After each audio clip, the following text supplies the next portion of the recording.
வக்ஃப் வாரிய சட்ட திருத்தம் சமூக நீதிக்கான நடவடிக்கை என பிரதமர் மோடி கூறிய நிலையில் இச்சட்டம் சமூக நீதிக்கு எதிரானது என்று திமுக அமைப்பு செயலாளர் RS பாரதி குற்றம் சாட்டியுள்ளார்.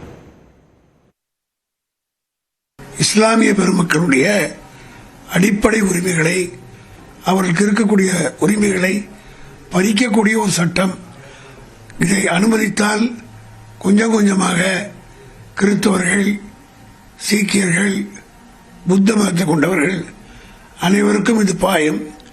ஆக ஒரே மதம் என்கின்ற அந்த அஜெண்டாவை, RSS அஜெண்டாவை நிறைவேற்ற வேண்டும் என்பதற்காகத்தான் இது செய்கிறார்கள். ராமர் கோயில் என்று சொல்லி 10 ஆண்டு காலம் மக்களை ஏமாற்றி அது பலன் தரவில்லை என்பதால் அடுத்த கட்ட நகர்வுக்கு அவர் வந்திருக்கிறார்கள். இது சமூக நீதிக்கு அநீதியான ஒரு சட்டம்.